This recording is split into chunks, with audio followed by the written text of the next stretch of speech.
Inovação, segurança, programação, tecnologia, desenvolvimento. Começa aqui. Let's begin. DevSecOps. DevSecOps. O seu podcast de segurança em tecnologia.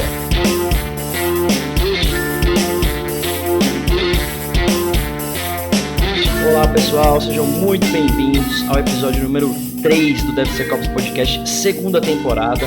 Hoje é dia 20 de janeiro de 2021, né? Agradecendo mais uma vez aí que acabou 2020. Se bem que 2021 fala que vai ser melhor, mas pra mim começou igual, não mudou porra nenhuma, né? Enfim, eu sou Cássio Pereira. Eu sou o Rodrigo Balbino. E no episódio de hoje a gente vai falar sobre um tema que o Rodrigo me enche o saco na minha vida, que ele gosta muito, eu particularmente sempre gostei muito. Apesar de não estudar nada a fundo, né, mas sempre me interessei, sempre estava dando notícia, ali um workshop ali, outro aqui, que é engenharia social, né, e aí intitulamos esse episódio como Engenharia Social, a arte de enganar, e aí tem uma interrogação para você que só está escutando, né, mas é uma pergunta porque não necessariamente a gente vai usar a engenharia social, né, como arte de enganação ou para enganar alguém. Na verdade, a gente pode, talvez, né, é o que a gente vai debater hoje com a nossa convidada, uma convidada sensacional aqui hoje, que foi difícil conseguir agenda, mas conseguimos, deu certo.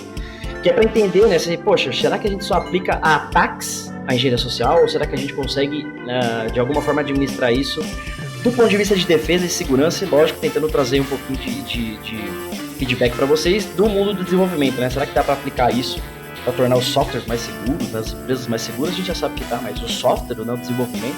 Então é isso que a gente vai falar um pouquinho no episódio de hoje, lembrando o episódio número 3 da segunda temporada. Se você não ouviu os dois primeiros dessa segunda temporada, ouça, porque tá muito bacana. No episódio passado a gente falou sobre Cloud Computing, né, segurança em cloud, com uma convidada fantástica também, a Marcela, muito bacana.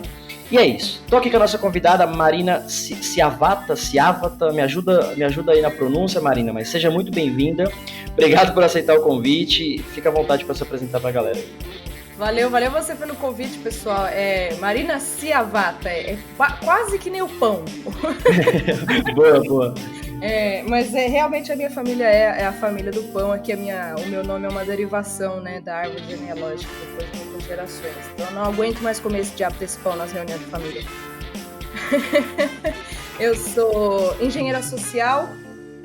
Hoje trabalho bastante com conscientização, né? A minha especialidade é invasão física. Agora com a pandemia a gente deu uma parada, né? Porque questões de segurança, né? Segurança pessoal. Proteção, né? Pois é. Mas sou especializada em invasão física, que é literalmente invadir o perímetro das empresas, procurando por vulnerabilidades de comportamento humano, vulnerabilidades de segurança. Ou seja, eu vou literalmente em pessoa mesmo. Marina vai até a segurança, vai até a empresa tentar burlar a segurança, tentar passar pela recepção, roubar equipamento, roubar documentos, enfim. Mas não me limito só à invasão física, né? Falo de engenharia social de uma forma geral, principalmente para a conscientização. Precisa falar também de phishing, de vishing, de OSINT, né? De todo o escopo da engenharia social. E até porque dá para combinar muitos ataques uns aos outros, né? Dá para combinar um phishing com uma ligação, dá para combinar um SMS com um e-mail, enfim, dá para fazer aí, soltar a criatividade nos ataques de engenharia social. Show de bola. Marina, mais uma vez, obrigado por você estar com a gente aqui, disponibilizado o tempo e tal. A gente sabe que horário, né? Enfim, tá todo mundo correndo. E eu diria o seguinte, que você foi, como trabalho de engenharia social, você foi praticamente anulada, não só você, mas todos, né, pela pandemia, né? A maior defesa contra ataques físicos é a pandemia, porque tá todo mundo em casa. Talvez ninguém tivesse previsto isso antes. Na parte de invasão física, sim, né? Mas em todo o resto da engenharia social, nunca foi mais importante conversar sobre engenharia social, porque vários relatórios, inclusive do ano passado, mostram que engenharia social foi um dos principais problemas de segurança para várias empresas. E a gente viu aí alguns dos maiores ataques, né? Alguns dos maiores ataques de segurança do ano passado, inclusive o Twitter, né? São frutos de ataques de engenharia social, né? Começaram com o ataque de engenharia social e aí o atacante vai escalando o privilégio vai conseguindo acessos cada vez mais críticos, e deu no que deu, né? A gente viu muita coisa acontecer, fraudes com auxílio, né? O auxílio que estava sendo dado pelo governo, que está sendo dado pelo governo, não só no Brasil, esse auxílio foi fraudado em vários lugares, aqui nos Estados Unidos, inclusive, teve um pico, né, de clonagem de identidade, né? Justamente para ir atrás dos benefícios dados pelo governo. Enfim, foi um ano prato cheio para os criminosos surfando na engenharia social. Mas que bom que deu para falar bastante de conscientização também. Então, você mencionou lá atrás que pensar em engenharia social como pelo aspecto do Blue Team, né, pelo aspecto de defesa, é algo que a gente não está tão acostumado, a gente fala mais de ataque, a gente fala mais de fraude, mas a verdade é que o Blue Team, né, a parte da defesa, é justamente conscientizar, é falar sobre, né, é expor os golpes e ensinar as pessoas a se defender deles, a detectar quando um ataque de engenharia social está acontecendo. Cara, show de bola, ótima introdução aí pro nosso tema de hoje. E, Rodrigo, você estava muito ansioso por esse episódio, por falar com alguém que sabe de engenharia social, porque eu não sou ninguém, né, engenharia social. E aí, é o que a Marina até falou, né? Como eu comentei, os ataques físicos foram praticamente anulados, porque tá todo mundo em casa, ainda assim deve rolar uma outra coisa. Em compensação, exponencialmente subiu do outro lado os ataques cibernéticos, né? Os ataques tecnológicos que já estávamos acostumados, todo mundo já conhece, os ouvintes e aí o pessoal, que os ataques aí via, né, DOS, o próprio phishing não deixa de ser uma combinação de engenharia social, enfim. Tem pergunta, Rodrigo? Quer fazer pergunta para o nosso especialista aí? Cara, eu tô me segurando aqui de empolgação pra não bombardear a Marina com tanta pergunta. Eu sempre gostei da área hacker, assim, e a que mais me interessava era a engenharia social. Porque eu li aqueles livros do Mitnick lá, que ele ficava fuçando lixo, ou tentando... usando ataques, usando um apito, coisa muito simples, coisa que era só ele pensar um pouquinho fora do quadrado ali, e daí o cara ele consegue fazer um ataque super poderoso. Inclusive, eu acho que a engenharia social é de longe o ataque mais eficaz, assim, porque quando você está atacando um hardware, software, você ainda... depois da primeira vez que foi atacado, você já consegue correr atrás com alguma atualização e prevenir aquilo. Agora, a engenharia social, como que você vai prevenir? Você pode instruir todas as pessoas, você tem que criar várias camadas ali para tentar bloquear, só que daí o engenheiro social pensa um pouquinho diferente e ataca de novo. Então, nossa, toda vez que eu vejo esse mundo, pra mim é cinematográfico, assim, né? Hacker é o engenheiro social. O Cássio não é hacker porra nenhuma. Muito obrigado. Muito obrigado pela minha reputação. É muito maluco pensar, né? A gente não pode deixar de dizer aqui que, embora os engenheiros sociais éticos, aqueles que trabalham na área, né, que são profissionais e usam de ataques de engenharia social, por mais que o nosso escopo esteja limitado devido à pandemia, os atacantes de fato não estão limitados, né? Os atacantes de fato eles não estão ligando muito para essa parte da segurança da saúde, enfim, de se preservar da mesma forma, até porque o escopo se complica muito quando a gente está falando da casa das pessoas, né? Porque você atacar uma empresa, você está atacando uma propriedade da empresa, né? Na hora do contrato de serviço, o teu escopo está bem delimitado, né?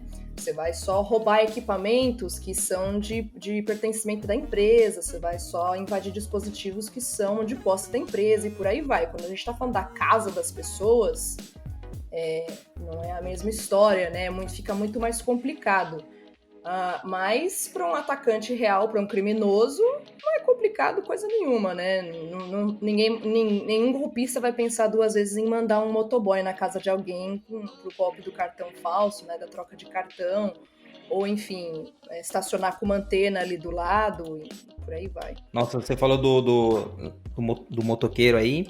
Teve alguns casos recentes aqui no Brasil, da galera levando um cartão da caixa, assim, do pessoal que recebe aposentadoria ou algum benefício, e daí os caras ligam, falando que é do banco, precisa resolver alguma coisa, manda o motoboy para pegar o cartão físico da pessoa, a pessoa entrega. Tava passando um caso de uma senhorinha ali, nossa, dá vontade de chorar. Você fala, caramba, o cara usou uma coisa tão simples que ele ligou, passou confiança para ela, passou os dados dela, que ele já tinha de alguma outra forma, e pegou fisicamente o cartão. Então, não tem limite isso, né? Mesmo com distância, não tem limite. Só complementando isso, você vê que esse próprio exemplo que o Rodrigo deu, acho que a Marina comentou também, esses dados, né? Você falou, putz, o cara ele já liga para umas pessoas pedindo já tem alguns dados, né? Pedindo lá o cartão, enfim, para aplicar ali um golpe que ele vai precisar fisicamente acesso àquela pessoa. E esses dados já vazaram de outras fontes. E aí é um pouquinho, talvez puxar um gancho de alguma forma aí pra gente falar disso. Provavelmente essa fonte é algum software, alguma API, algum aplicativo, algum website aí, alguma coisa. Tinha lá uma fonte de dados, base de dados aberta, usou-se de outras vulnerabilidades que a gente já falou 1000 vezes aqui, injection, XSS.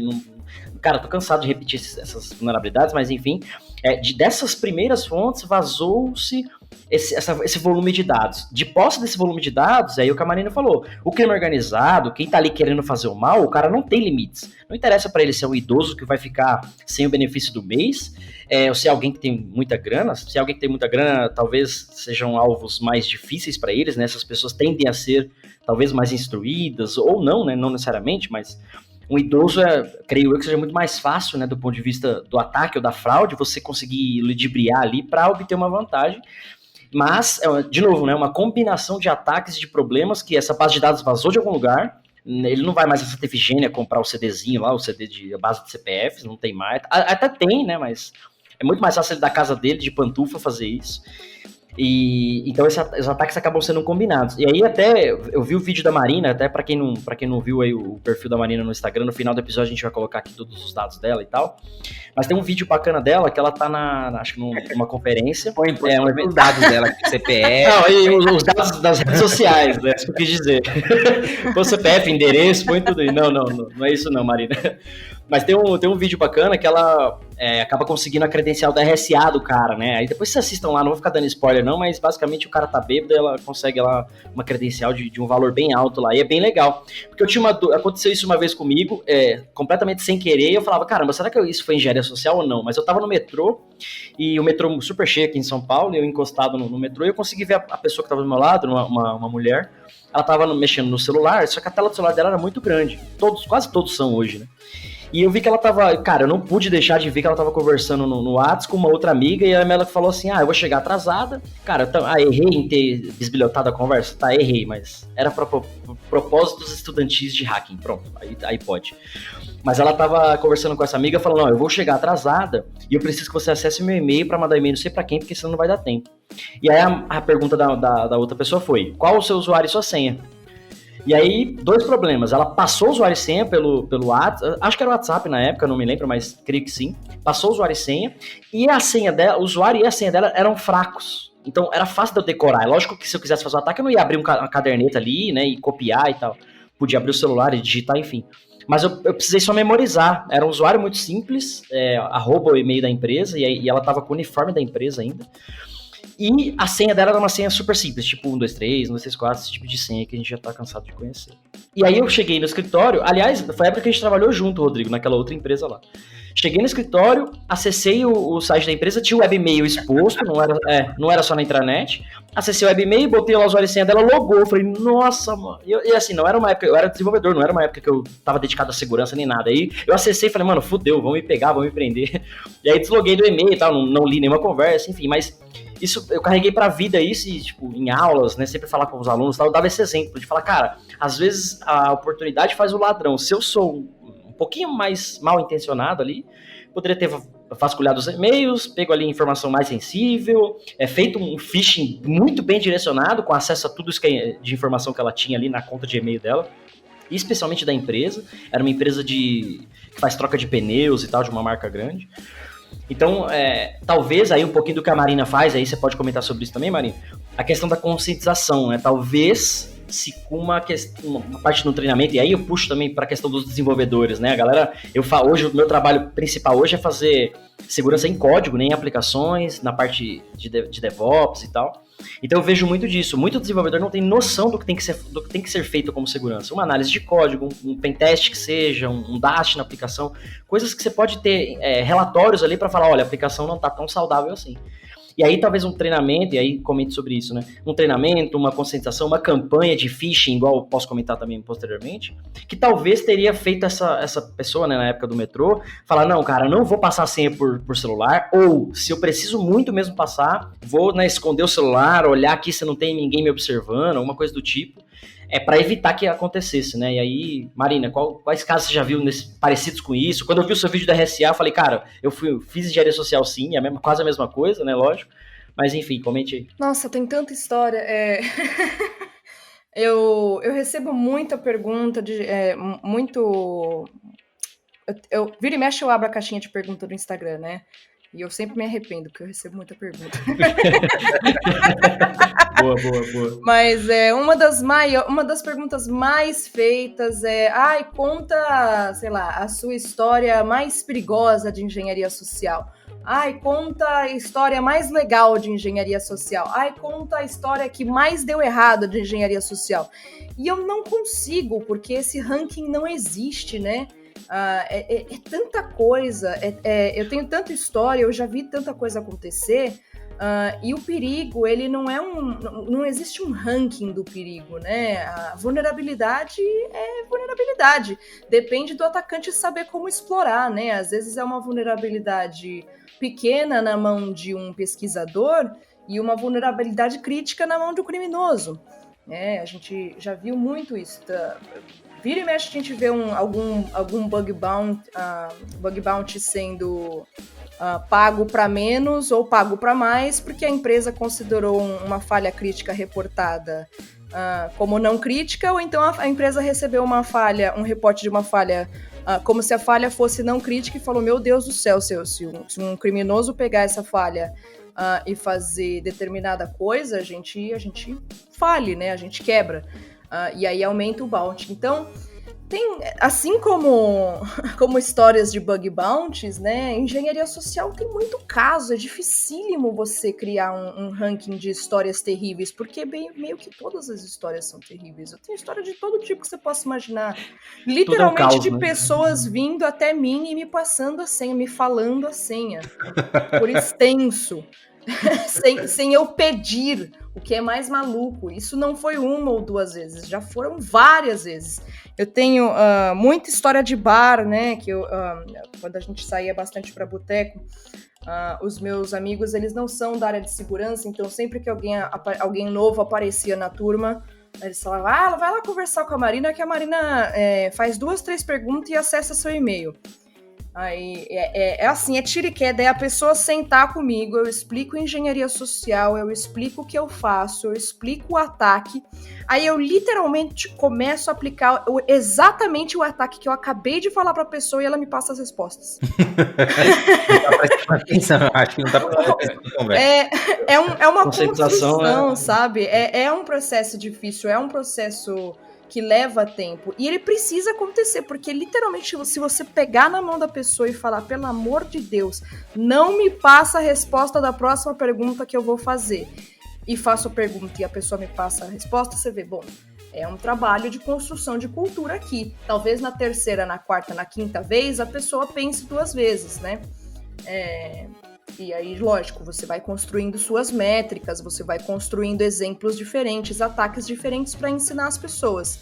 Mas é um efeito colateral da tecnologia ser ainda pouco acessível, né? É doido a gente falar isso em 2021, numa era globalizada, onde todo mundo tem um smartphone na mão, né? A pessoa não tem o que comer, mas tem um smartphone para mandar mensagem para os outros.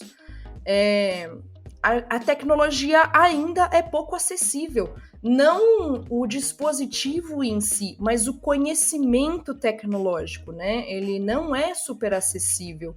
E a gente precisa mudar muito isso, porque quando a pessoa não entende como funciona, ela não vai saber se proteger, ela não vai saber usar aquilo em primeiro lugar, né? Então, por isso que a gente tem tanto problema com fake news rodando, tem problema de engenharia social, tem problema de apps sendo desenvolvidos de qualquer jeito, porque ao menor indício de acesso ao conhecimento tecnológico, pronto, né? A pessoa acha que conquistou Roma, né? Agora vive num império, e não é nada disso. Fora a mentalidade de que o mundo digital, né? Os aplicativos e os sistemas e as informações que a gente armazena na internet, na nuvem, etc., que isso é um reino distante, né? É um mundo paralelo, é um outro planeta, né? É uma espécie de magia ali, difícil de compreender. E é bizarro pensar nisso, porque eu vivi a época da popularização da internet e as pessoas eram super cautelosas. Vocês lembram disso? É demais, né? Era Eu não vou entrar no banco na internet, eu não tô louco.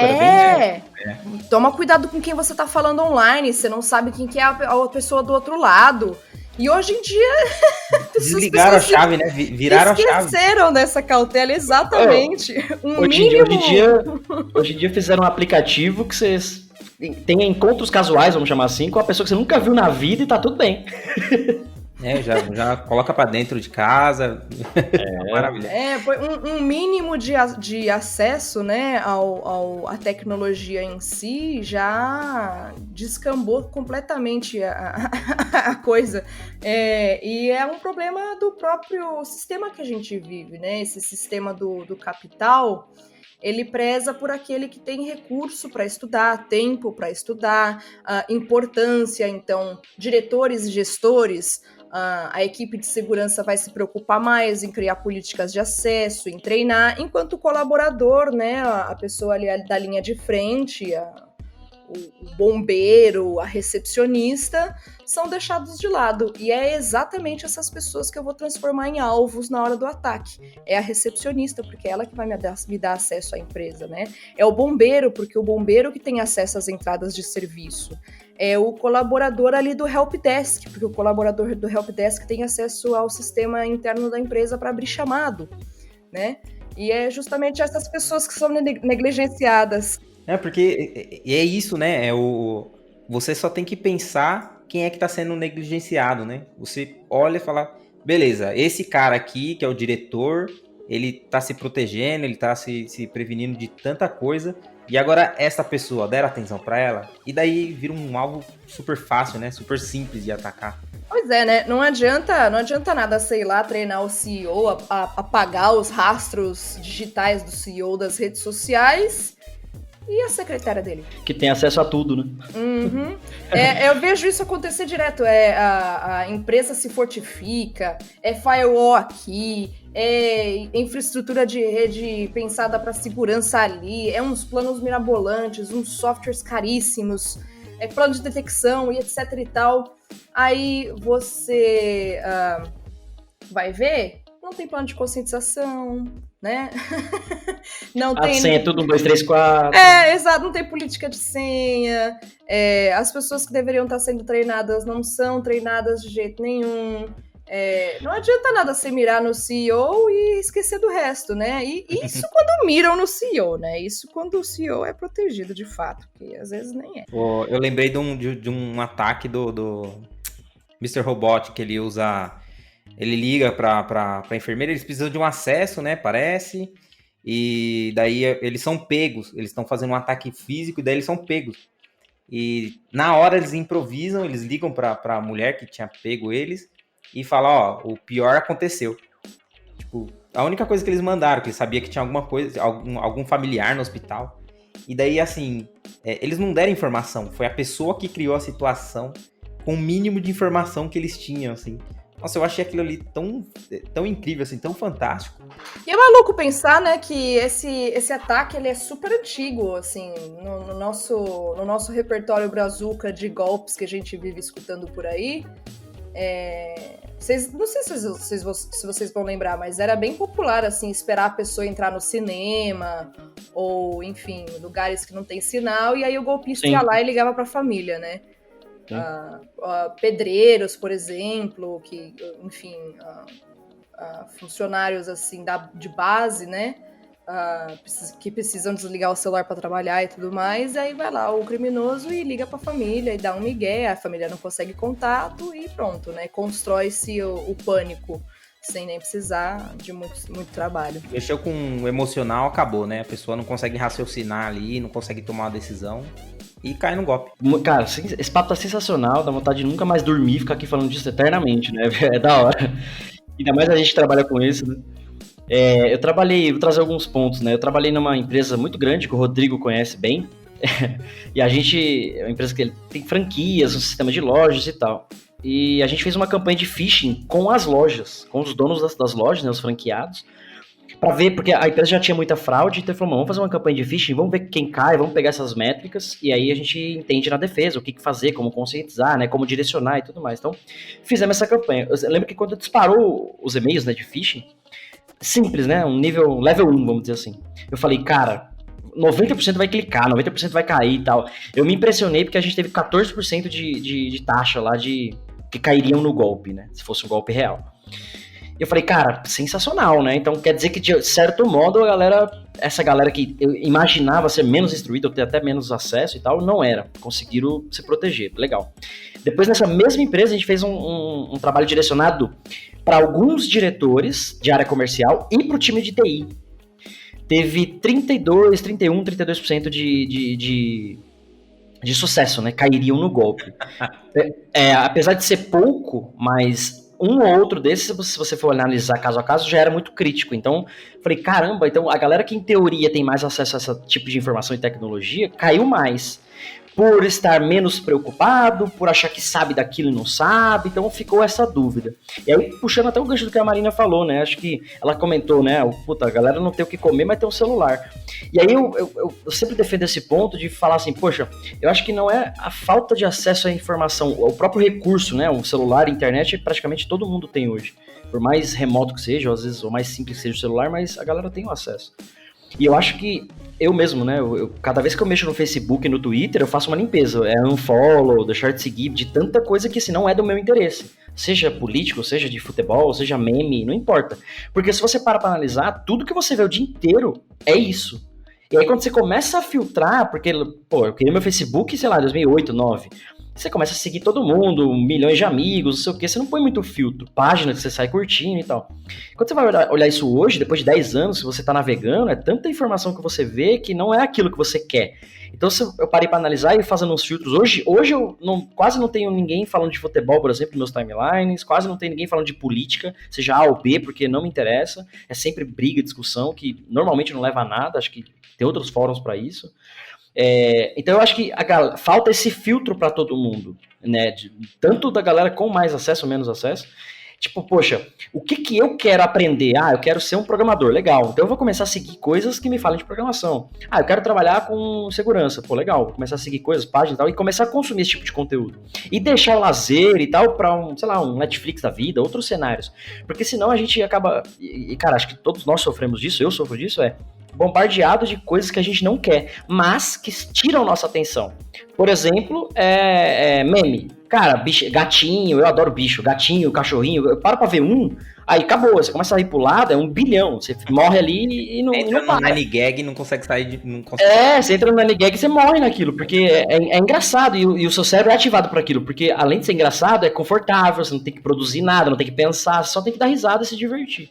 E quanto que você vai começar a filtrar isso, você começa a ver que, cara, olha, meu timeline agora é equipamento de podcast, porque a gente tá vendo aí coisas pra mexer, normalmente temas de segurança que eu tô estudando, ou morar na Polônia, pra onde eu tô indo, então começa a filtrar as coisas que você tá vendo, eu acho que isso talvez traria um pouquinho mais de, como sociedade, aí Marina comentar sobre isso também, né, talvez como sociedade, uma conscientização maior, e aí se você for parar pra analisar, né, e aí trazendo um pouquinho pro nosso mundo aí, o mundo do Rodrigo também, quantos desenvolvedores, eu fui desenvolvedor por 15 anos, o Rodrigo hoje como tech lead, mas quantos a gente conhece que fala assim, não, deixa eu ver se meu código está seguro, deixa eu ver se minha aplicação não vai vazar uma informação, por acaso a Marina lá no ataque dela, ela chegar numa recepção que está aberta, não tem câmera, não tem monitoramento e tem um computador lá destravado, e aquela aplicação está ali, uma sessão aberta por mais de X minutos, eu posso deixar a sessão aberta, eu tenho que travar a sessão, né, como pedir uma autenticação, então, às vezes pequenas coisas tecnológicas, que a gente pode prever que eu falo muito, de modelagem de ameaças, por exemplo, antes do software ser desenvolvido, a gente consegue fazer esse tipo de pensar dessa forma, talvez colocar um engenheiro social para pensar nesses ataques antes do software existir, para falar, vamos proteger aqui. Porque é o que eu falo, cara, o Tony Stark, ele não era paranoico com segurança, ele simplesmente pensava em ataques inimagináveis. Depois do Vingadores 1 lá que invadiram a Terra lá no buraco de minhoca, ele começa a surtar, porque ele fala, cara, a gente precisa proteger a Terra porque eu não sei o que vai vir por aí. Ele desenvolve o Tron, né, que era, em teoria, um dos maiores defesas dele, deu errado, aí ele constrói a Legião de Ferro, né, que é todas aquelas armaduras lá independentes, porque ele não sabe, literalmente ele não sabe o que vai vir. E aí é o que a Marina comentou, cara, às vezes você pode, aliás, o Rodrigo comentou, você pode conscientizar as pessoas e falar, mas quem tá atacando, ainda mais do ponto de vista de engenharia social ou mesmo físico, ele só precisa de uma vulnerabilidade, só um ponto fraco. Até acho que a Marina comentou do emocional, né? Eu, por exemplo, sou religioso. Então, dependendo do estado que você se encontra, e a pessoa, e o atacante sabe disso, ele vai usar exatamente aquilo do teu emocional, que tá muito mais frágil.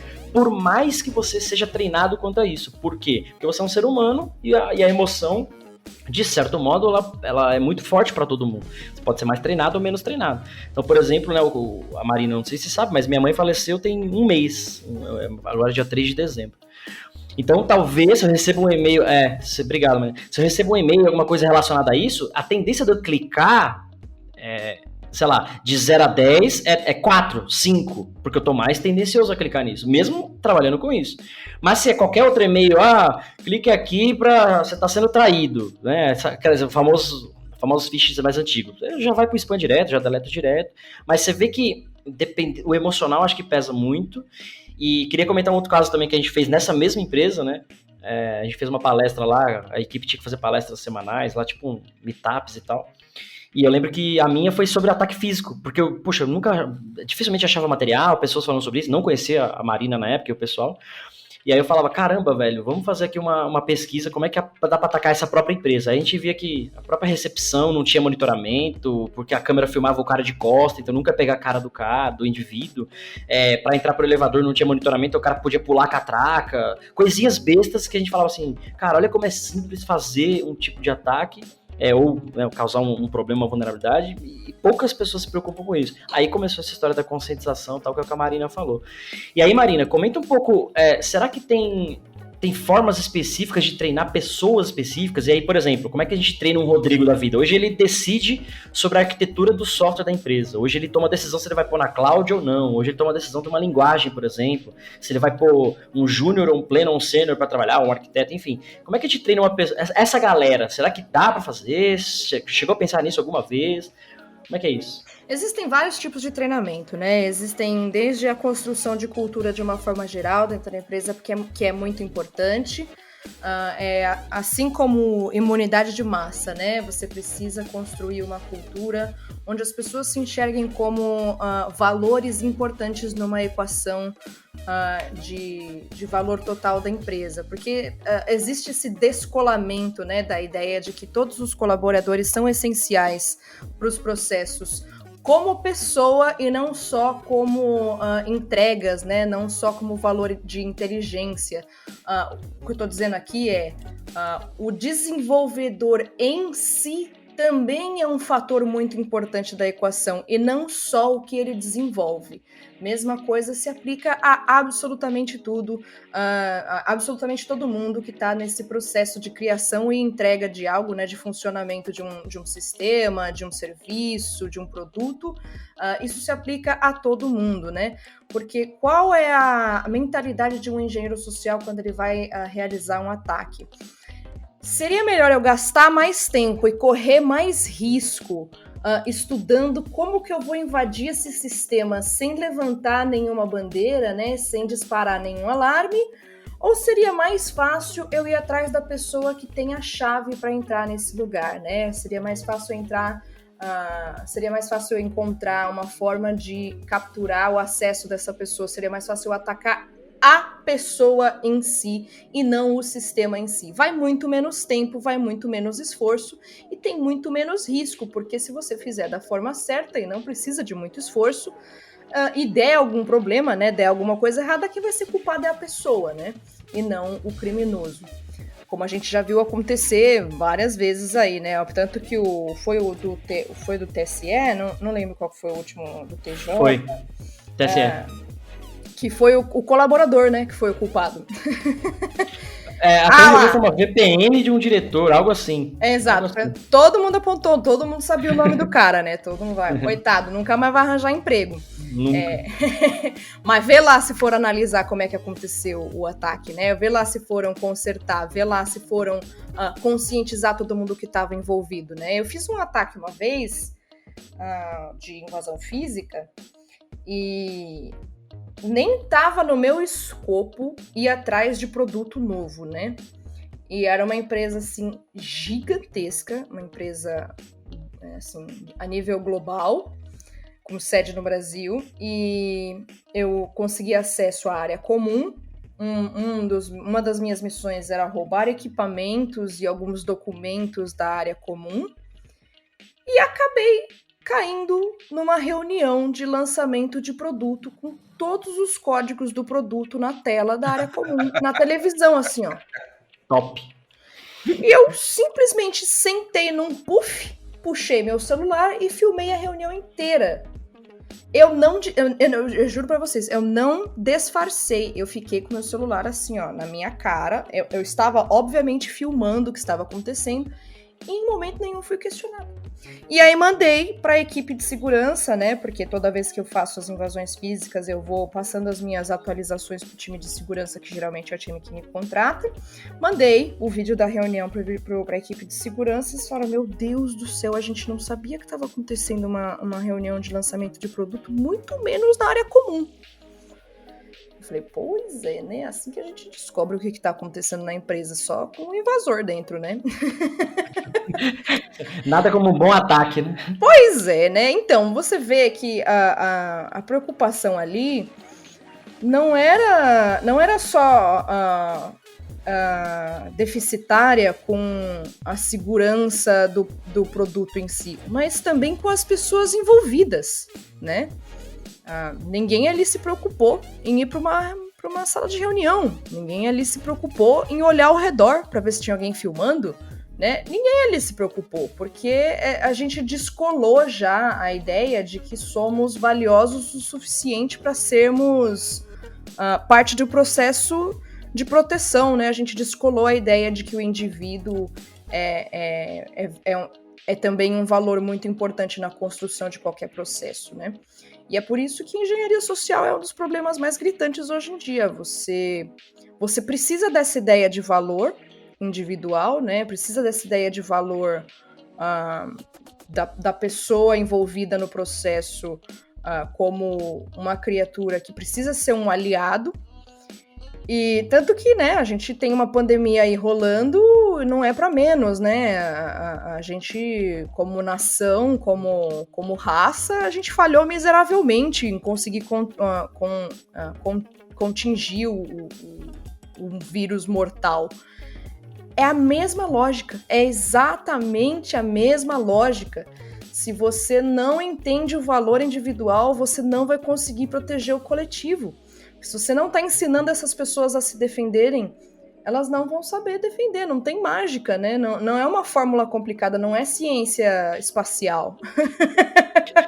Não é, como o ex-chefe falava, não é ciência de foguete, né? Pois não é difícil de entender, né? Então, Ô Marina, você acha que é subestimado esse tipo de ataque, né? Porque as pessoas tratam como se fosse algo simples, assim, é uma coisa tão absurda, né? Uma coisa tão... Você tá entregando seus dados, ou você tá entregando aquilo da empresa que ia dar uma vantagem, que foi nesse caso aí que você chegou numa reunião de um produto novo. Às vezes isso daí que ia dar a vantagem competitiva entre as outras empresas. E daí vaza uma coisa dessa de uma forma tão simples assim. As pessoas subestimam e não sabem o valor daquilo? Será que é isso? Exatamente. O problema está no entender o valor, né? Entender o valor de si próprio, entender o valor de sua produção e entender o valor daquilo que você tem acesso, das pessoas que estão ao seu redor. Como a gente vive num mundo que coloca a gente constantemente para baixo, o importante é o que você produz, o importante é o que você coloca de valor no seu currículo, o importante é o que você está desenvolvendo, o importante é o sistema que você está construindo, e nunca você, você vira um alvo facilmente manipulável, porque você vira um alvo cheio de inseguranças, você vira um alvo que não coloca valor na sua própria privacidade, nas suas próprias informações, nos seus processos, né? Tá buscando sempre por validação, esquece de procurar coisas básicas como fonte das informações, porque você precisa ser sempre validado pela ideia dos outros. Então, fake news acontece muito por causa disso, né? A pessoa precisa que as próprias opiniões sejam validadas, ou ela precisa ser validada por um grupo, e esse grupo tá espalhando qualquer notícia meia boca, então vou espalhar também, vou entrar nessa mentalidade de vou chamar de gado por falta de expressão melhor, mas é literalmente isso, né? É seguir o rebanho das ovelhinhas enquanto as ovelhinhas estão andando pro precipício. Não entender o próprio valor. Né? Parecendo aquele filme do Clique, que ele passa lá e ele não sabe o que aconteceu com a vida dele.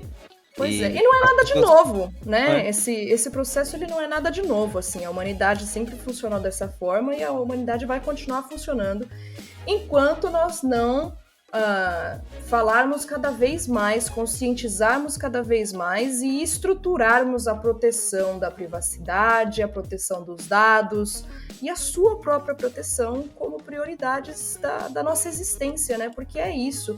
Aquela época que eu falei que a gente tinha medo da internet, né? A gente tinha cautela com tudo que a gente fazia relacionado à internet.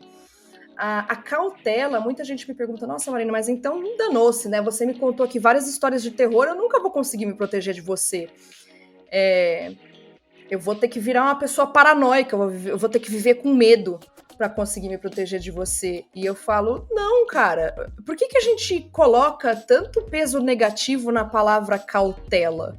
É um instinto de sobrevivência, sabe? É você pensar 2 vezes antes de pular do precipício, né? É você pensar 2 vezes antes de abrir a porta para um desconhecido. É você pensar 2 vezes antes de tomar de um copo de bebida que não é seu. A cautela é um instinto de sobrevivência, porque a gente entende o valor da nossa segurança, a gente entende o valor da nossa propriedade, de quem nós somos, né? Daquilo que nós temos acesso. Então, a palavra segurança nunca foi tão importante dentro do seu próprio conceito, né? Dentro do que segurança realmente significa, né? Se proteger, seja em âmbito pessoal, âmbito profissional, proteção de dados, relacionado à privacidade de dados, enfim. Porque a insegurança pessoal só aumenta as vulnerabilidades que a gente tem para explorar. Eu acho que é por conta da tecnologia crescer numa velocidade tão rápido assim, ele evolui muito rápido, que a gente não tá acompanhando, né? Não deu tempo ainda da população se moldar aquilo, né? Se prevenir com aquilo. Então tá crescendo mais rápido do que a gente consegue acompanhar. A tecnologia amplifica, né? E se hoje a gente tem milhares de vulnerabilidades aí soltas, né? Milhares de alertas de segurança, é porque a tecnologia amplifica a nossa insegurança.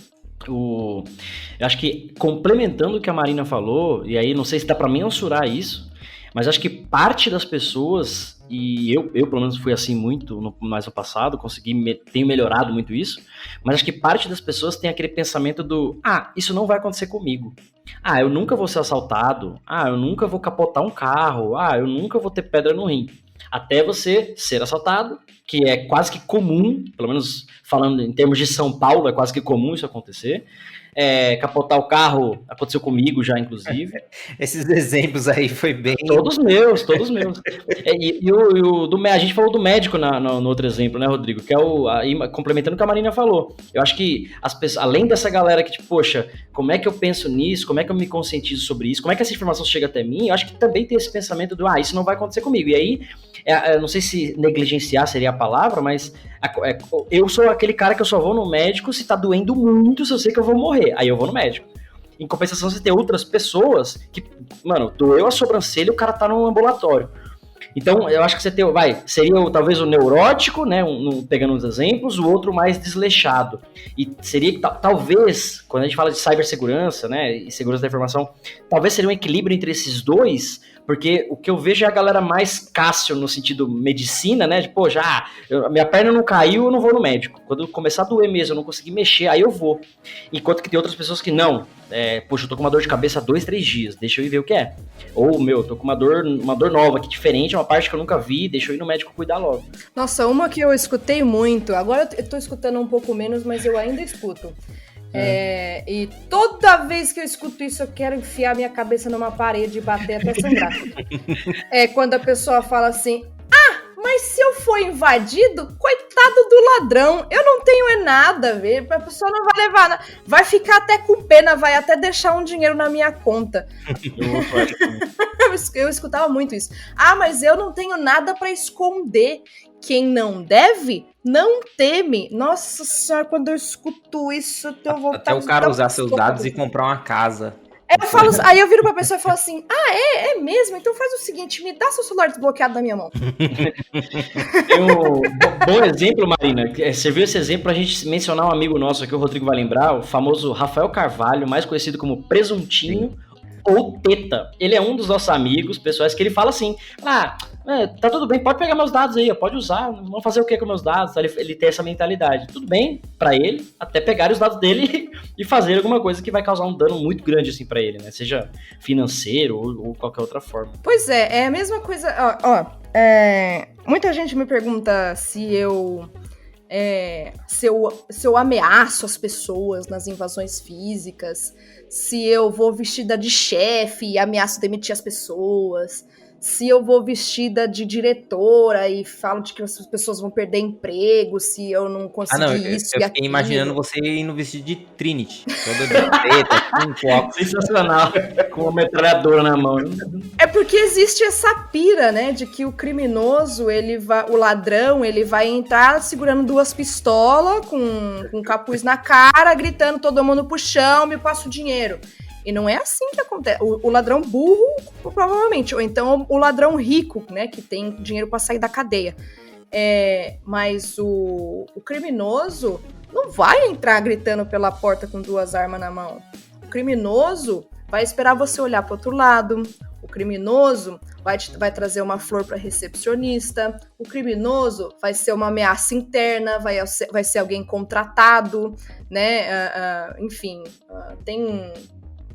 o criminoso, ele não vai gritar que ele é um criminoso, ele não vai te avisar que ele é um criminoso, ele não vai te mandar uma demo antes de acontecer o crime, não vai... Não dá spoiler. Entendeu? Você não vai receber um memorando com o Kanban de como que vai acontecer o projeto do crime. Você só vai descobrir a hora que você estiver na merda, a hora que você já não tiver mais saída, a hora que tiver a polícia batendo na sua porta, a hora que você perder todos os seus fundos, a hora que o banco te ligar para te dizer que você não vai conseguir recuperar seu dinheiro. É aí que você vai descobrir que aconteceu alguma coisa grave, porque você achava que quem não deve não teme, entendeu? Que eu não tenho nada para roubar mesmo. E às vezes não é nem você o alvo, né? Você tá sendo usado para conseguir a informação. E daí você acha, não... Eu só não tenho nada aqui, não vai acontecer nada.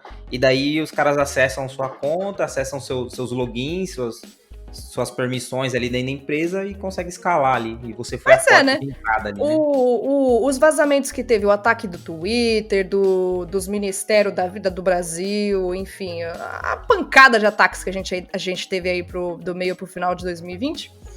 Os avisos, as notícias saem com os nomes dos funcionários que fizeram merda, né? E eles são meramente bodes expiatórios, né? Muitos deles não são nem a fonte do problema, muitos deles foram vítimas, né, do ataque. O próprio Twitter, né? Foi exatamente isso, escalaram o privilégio de um dos funcionários. E assim, você provavelmente vai ser um dos escalados. Eu me visto de funcionária da limpeza, eu me visto de suporte técnico, eu vou atrás da recepcionista, do bombeiro, enfim, eu vou atrás dos peixes pequenos, porque os peixes pequenos têm acesso aos peixes grandes, né? E em teoria não, né? Na prática eles são muito mais vulneráveis, até pela questão da conscientização que a gente já falou aqui, né? Uhum. Vamos fazer agora, Rodrigo, o DevSecOps Responde, tem pergunta aí dos ouvintes, o pessoal mandou.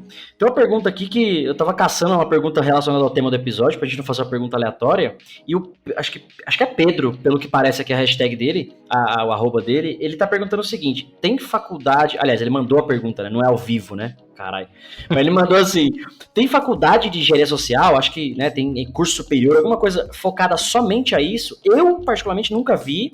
Marina, não sei se você conhece alguma coisa parecida. Nunca vi.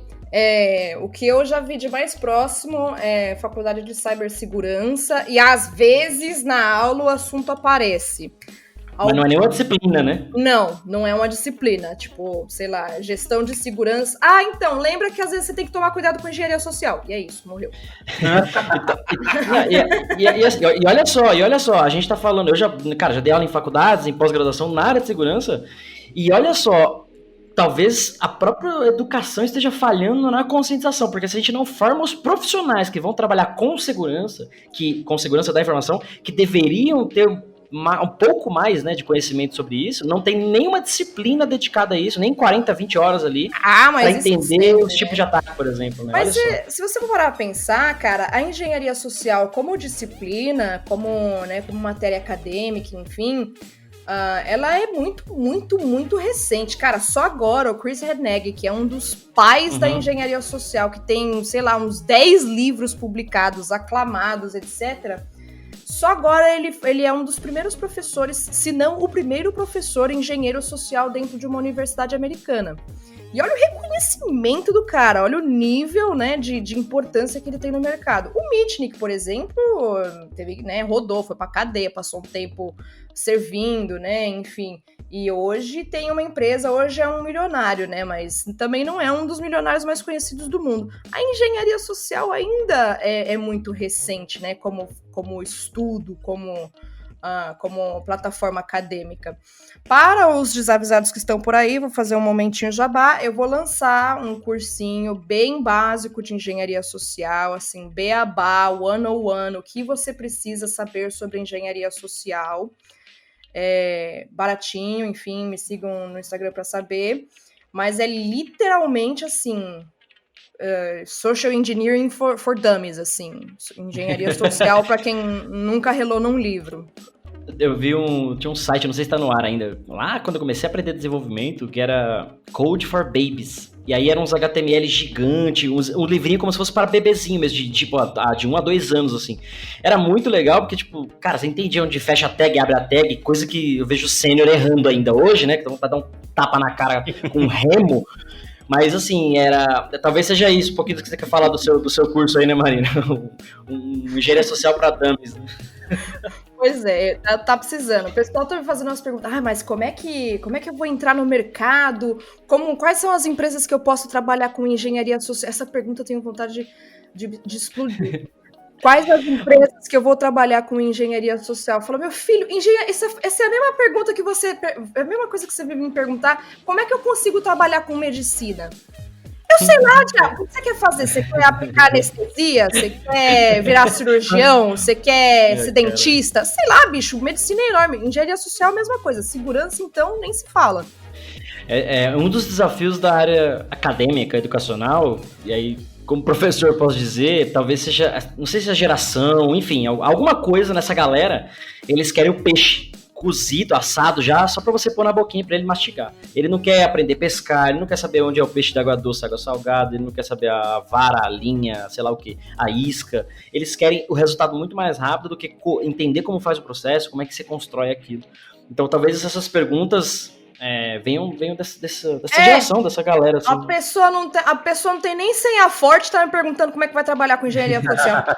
Olha só, você que mandou pergunta aí pra Marina no Instagram, ela já tá com a sua conta acessando, viu? Porque a sua senha é fraca. Já até a pergunta que eu tinha feito pra ela aqui no Instagram. Bom, pessoal, cara, quase 1 hora aqui de episódio, acho que a gente pode fazer um encerramento aí, acho que foi um bate-papo sensacional, acho que aprendeu muito com a Marina aí, perguntas do Rodrigo, casos que eu trouxe também. Enriqueceu muito, até pegando esse gancho da pergunta aí do Pedro, né, do ouvinte, que ele colocou lá se tem faculdade e tal, poucos cursos, enfim. E essas perguntas que a Marina recebe, né, como que eu trabalho com engenharia social e tal, eu acho que se a gente parar para analisar, se a gente fizer esse curso básico dela, entender um pouco mais das coisas, um pouquinho que seja, e aí... Jabá do meu lado, né? Tem o curso que eu vou lançar também agora. Aliás, hoje, quarta-feira, tem um primeiro evento ao vivo, que é para ensinar como é que você coloca segurança num ciclo de desenvolvimento, mesmo antes do software existir, por exemplo, modelagem de ameaças. Sim, meu Deus, sim! Até, cara, aplicação em produção, porque outra falha absurda que eu vejo nas empresas o cara não tem monitoramento, ele não tem log da aplicação. Aí qualquer coisa que está acontecendo na aplicação pode ser normal, porque você não sabe se é um ataque, você não sabe se é um comportamento normal.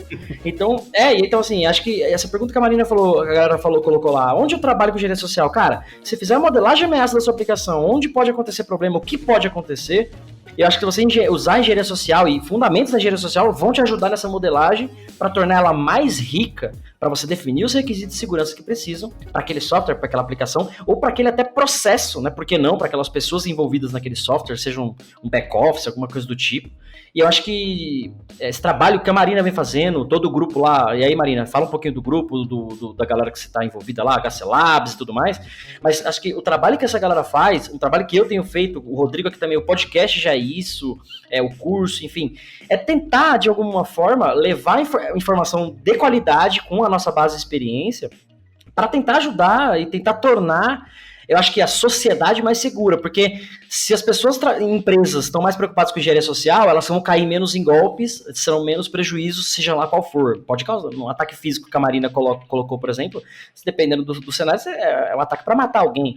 Então, eu acho que esse trabalho que a gente tem feito de conteúdo, de gerar valor, cara, seja um áudio que a gente está fazendo aqui, um vídeo de 5 minutos, um post, cara, uma pergunta que a Marina responde no Instagram, é um valor tão grande nisso que a galera acho que está começando a perceber isso aos poucos, né?